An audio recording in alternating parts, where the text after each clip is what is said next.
নমস্কার, 24 ঘন্টায় আপনাদের স্বাগত। দিনের এই মুহূর্তের বাছাই করা খবর নিয়ে শুরু করছি ব্রেকিং 12টা, আর আপনাদের সঙ্গে রয়েছে আমি কুনাল। শুরুতেই 24 যে খবরের এই মুহূর্তে চোখ রাখবো, অবস্থার খানিকটা উন্নতি হলেও দুর্ভোগ অব্যাহত। 48 ঘন্টা পেরিয়ে গেল, টিকিয়েপাড়া কাঠশেড ও লিলুয়ায় এখনও জল জমে রয়েছে। রেল ট্র্যাকে জল থাকায় 31টি লোকাল ট্রেন বাতিল করা হয়েছে। 10টি পাঁশকুড়া হাওড়া ইএমইউ লোকাল। দুজোড়া মেচেদা হাওড়া ইএমইউ লোকাল বাতিল করা হয়েছে। হাওড়া আমতা শাখার বাতিল হয়েছে 8টি লোকাল ট্রেন, বাতিল হয়েছে 9টি উলুবেড়িয়া, বাগনান, কুলগাছিয়া হাওড়া ইএমইউ লোকাল ট্রেনও। যে ইএমইউ ট্রেনগুলি হাওড়ায় ঢুকবে সেগুলি মেদিনীপুর ও খড়গপুর পর্যন্ত চালানোর সিদ্ধান্ত নেওয়া হয়েছে। এছাড়াও চালানো হচ্ছে বেশ কয়েকটি স্পেশাল ট্রেনও। দুপুরের পর পরিস্থিতি পুরোপুরি স্বাভাবিক হয়ে যাবে বলে আশাবাদী রেল কর্তৃপক্ষ।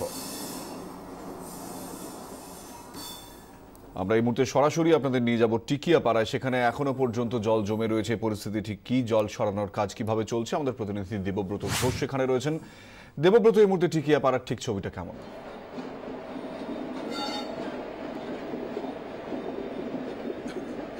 দেখো, এই মুহূর্তে আমরা দাঁড়িয়ে রয়েছি টিকিয়াপাড়া কারশেডের ঠিক সেই জায়গায় যেখানে সব থেকে বেশি জল জমেছিল এবং এখনো পর্যন্ত জল সম্পূর্ণভাবে নামানো সম্ভব হয়নি। আমরা দর্শকদের দেখাতে চাই যে দেখো, ঠিক এই জায়গাতে যেখানে যে রেল লাইনগুলি রয়েছে সেগুলো কিন্তু এখনো জলমগ্ন এবং বেশ কিছু রেল ট্র্যাক এখনো জলের নিচে রয়েছে।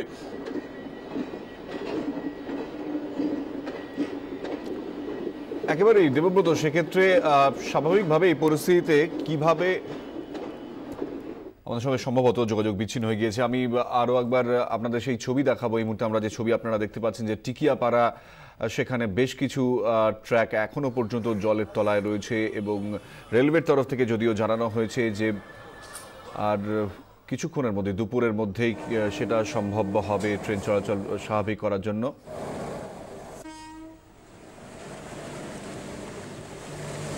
আমরা কথা বলেছিলাম দক্ষিণ পূর্ব রেলের সিপিআর ও সঞ্জয় ঘোষের সঙ্গে, তিনি কি জানিয়েছেন শুনব। পরিস্থিতি স্বাভাবিক অনেকটা হয়ে এসছে। আমরা একদিকের মানে হাওড়া থেকে যে গাড়িগুলো ছেড়ে বেরোয় তার সিগন্যালিং ব্যবস্থা আমরা কাল রাত থেকে পেয়ে গেছি। ডাউনে এখনো জল আছে, আপেও জল আছে, কিন্তু জল সম্পূর্ণ নামেনি, কিন্তু সিগন্যালিং ব্যবস্থা চালু হয়েছে। ডাউনের দিকে যে গাড়িগুলো হাওড়ার দিকে ঢোকে সেখানে এখনো জল আছে, সেখানে এখনো ম্যানুয়াল সিস্টেমে গাড়ি ঢুকছে। তো যার জন্য পরিস্থিতি এখনো সম্পূর্ণ নর্মাল নয়। যদি বৃষ্টি আর না হয় আর জল না জমে তাহলে আশা করি বেলার দিকে পরিস্থিতি কিছুটা স্বাভাবিক হয়ে যাবে। আমাদের সঙ্গে এই মুহূর্তে রয়েছেন দেবব্রত ঘোষ। দেবব্রত, যে জল জমে রয়েছে, যে ছবি তুমি দেখাচ্ছ, তা এই জল বার করার জন্য এই মুহূর্তে কি ব্যবস্থা নেওয়া হচ্ছে?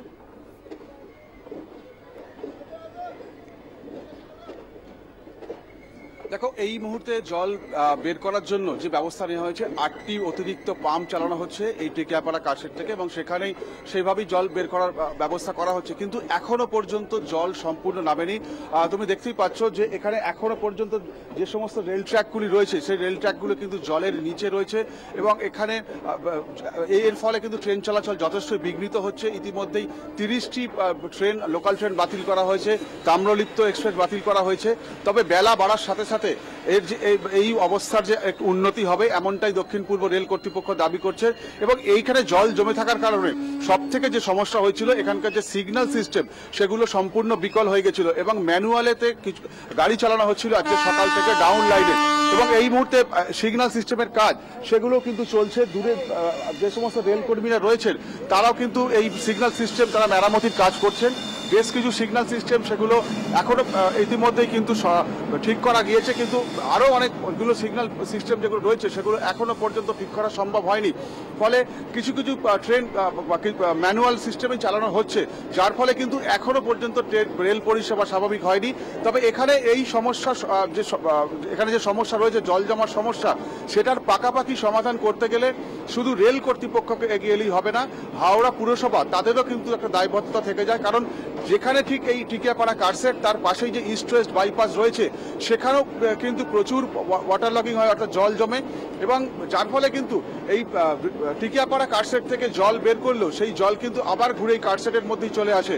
সেক্ষেত্রেই পুরসভা এবং রেল দুজনের যে কোঅর্ডিনেশন সেটা খুব জরুরি, এবং সেই দুপক্ষই যদি এগিয়ে না এসে যদি তারা এই সমস্যার সমাধান করার চেষ্টা না করেন তাহলে কিন্তু একেবারে দেবব্রত, যেমন রেলের তরফ থেকে ইতিমধ্যেই যেমনটা আমরা জানিয়েছি, দেখেছি যে দক্ষিণ পূর্ব রেলওয়ের সিপি আরও তিনিও জানিয়েছেন যে দুপুরের মধ্যে সম্ভাবনা রয়েছে, পুরোটাই একেবারে স্বাভাবিক করার চেষ্টা তারা করছেন। কিন্তু যে ছবি এই মুহূর্তে দেখতে পাচ্ছ, আর সেটা দুপুরের মধ্যে পরিষেবা স্বাভাবিক হওয়া এই মুহূর্তে কতটা সম্ভব বলে মনে হচ্ছে?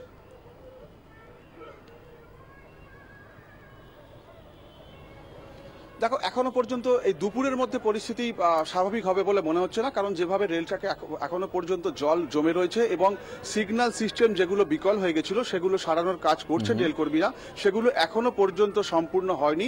অর্থাৎ সেক্ষেত্রে দুপুরের মধ্যে রেল পরিষেবা যে সম্পূর্ণ স্বাভাবিক হবে এটা কিন্তু নিশ্চিতভাবেই বলা যাচ্ছে না।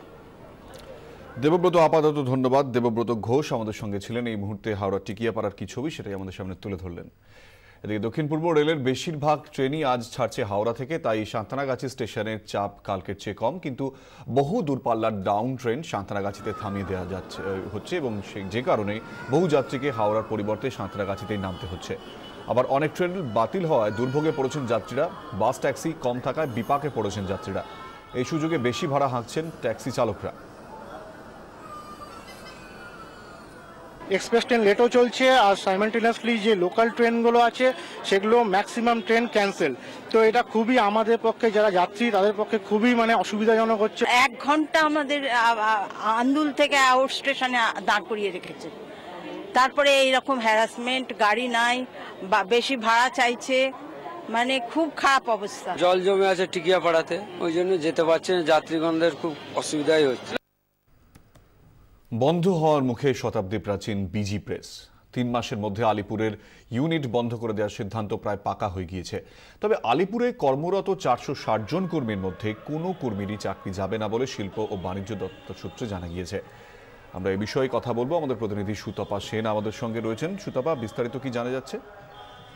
দেখো কুণাল, যেটা জানা যাচ্ছে শিল্প বাণিজ্য দপ্তর সূত্রে, যে এই বিজি প্রেস, যেটা শতাব্দী প্রাচীন প্রেস, এই প্রেস কিন্তু দীর্ঘদিন ধরেই কার্যত সে বিশেষ কোনো কাজ এখানে কিন্তু হয় না। তার কারণ হচ্ছে যে মেশিনগুলো রয়েছে ব্রিটিশ আমলে কেনা এই সমস্ত মেশিন, সেই মেশিনগুলো খুবই দামি মেশিন হলেও সেগুলো এখন আর কার্যত কোনো কার্যকরী হয় না, কারণ লেটার প্রেসে এখন আর কোথাওই ছাপা হয় না, সব জায়গাতেই ডিটিপি অপশন চলে এসেছে। ফলে এই মেশিনগুলো দীর্ঘদিন ধরেই পড়ে রয়েছে, এবং এখানে একটা সময় ছিল যে সমস্ত ধরনের ছাপাই কিন্তু এখান থেকেই হতো, সে ব্যালটই হোক কিংবা সরকারি যে কোনো নথি হোক কিংবা হাইকোর্টের গেজেট হোক, সমস্ত কিছু এখান থেকে হতো। এমনকি মন্ত্রীরা যে স্পিচ দিতেন বিধানসভায় সবই এখান থেকে ছাপা হতো, কিন্তু এখন আর সেই কাজগুলো কার্যত হয় না। তার ফলে কিন্তু দীর্ঘদিন ধরেই এই কর্মীরা কার্যত বসে বসে মাইনা পাচ্ছেন, আর সেই কারণেই সরকার যেটা ভাবছে যে এখন এই প্রেসকে বন্ধ করে দিয়ে, এখানে 22 বিঘা জমি রয়েছে, এখানে অন্য কিছু করার ভাবনা চিন্তা তাদের রয়েছে, এবং এই সমস্ত কর্মীদেরকে কিন্তু আশ্বস্ত করা হয়েছে যে তারা চাইলে স্বেচ্ছাবসর নিতে পারেন, অথবা অন্য কোনো দপ্তরে, সরকারের যে সমস্ত দপ্তরে এখনো ভ্যাকেন্সি রয়েছে সেখানে তাদেরকে যদি পাঠিয়ে দেওয়া যায়, সেরকমও ভাবনা চিন্তা করা হয়েছে। এখনো পর্যন্ত যা জানা যাচ্ছে যে মোটামুটি ভাবে নিশ্চিত সিদ্ধান্ত হয়ে গিয়েছে যে এই প্রেস বন্ধ করে দেওয়া হবে, এবং পরবর্তীকালে মুখ্যমন্ত্রী ফিরে আসার পর কিন্তু চূড়ান্ত সিদ্ধান্ত নেওয়া হবে। সুতপা, তুমি আমাদের সঙ্গে থাকো। 3 মাসের মধ্যেই বন্ধ হচ্ছে এই আলিপুরের বিজি প্রেস। আধুনিক যন্ত্রপাতির অভাবে ধুঁকছে অন্য ইউনিটগুলিও, কর্মী নিয়োগ হয় না, এবং রাজভবন বা কোচবিহার অন্য ইউনিটের কর্মীদেরও আশঙ্কা কিছুদিনের মধ্যে হয়তো বিজি প্রেসের নামটাই মুছে যাবে, বন্ধ হয়ে যাবে অন্য ইউনিটগুলিও।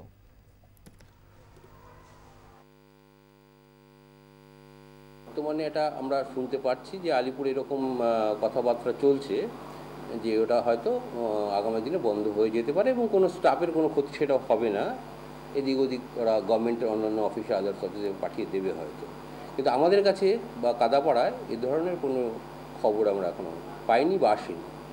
সমস্ত জায়গায় কোনো রিক্রুটমেন্ট সব বন্ধ হচ্ছে না, বন্ধ হয়ে গেছে, স্টাফ কমে গেছে, আলটিমেটলি সেই ক্লোজারের দিকেই যাচ্ছে। লোক না নিলে যা হবে বন্ধ হয়ে যাবে। গভর্নমেন্ট যদি পলিসি না পাল্টায় কিছু করে না। গভর্নমেন্টের পলিসি আমাদের গভর্নমেন্ট প্রেসগুলোতে কাজই নেই, কাজ না আসলে কাজ তো করতে চায়, এবার কাজ না দিলে আপনি কী করবেন? সুতবা অন্য ইউনিটগুলির কি অবস্থা, সেখানে তারা কি আশঙ্কা প্রকাশ করছেন? দেখো, অন্য যে 4টি ইউনিট রয়েছে সেখানেও কিন্তু অবস্থা খুব একটা ভালো নয়। সেখানেও কিন্তু যে কাজ আগে যেভাবে কাজ হতো এখন কিন্তু অনেক কমে গেছে কাজ। তবে ওই ইউনিটগুলোতে কর্মীর সংখ্যা অনেকটাই কম। তার ফলে কিন্তু এই যে ঘটনা, অর্থাৎ আলিপুরের যে খবরটা প্রকাশ্যে এসছে, তার ফলে কিন্তু তাদের মধ্যেও স্বাভাবিকভাবে একটা আশঙ্কা তৈরি হয়েছে যে এই ইউনিটগুলো হয়তো বন্ধ করে দেওয়া হবে। দার্জিলিং এ যে ইউনিটটা রয়েছে, যেটা এখন জিটিএ এর অধীনে রয়েছে, সেখানে কিন্তু জানা যাচ্ছে যে অনেকেই যারা পেনশনার পেনশন পান, তাদের পেনশন বন্ধ হয়ে গিয়েছে টাকার অভাবে। অর্থাৎ সামগ্রিকভাবে বাকি ইউনিটগুলোর অবস্থাও যে খুব একটা ভালো তা নয়। তবে সেই ইউনিটগুলো বন্ধ করার কিন্তু কোনো পরিকল্পনা এখনো পর্যন্ত সরকার নেয়নি। তবে আগামী দিনে সেই ইউনিটগুলোর ভবিষ্যৎ কি হবে সেটা নিয়ে কর্মীরা এখন আশঙ্কায় রয়েছেন। সুতপা, ধন্যবাদ।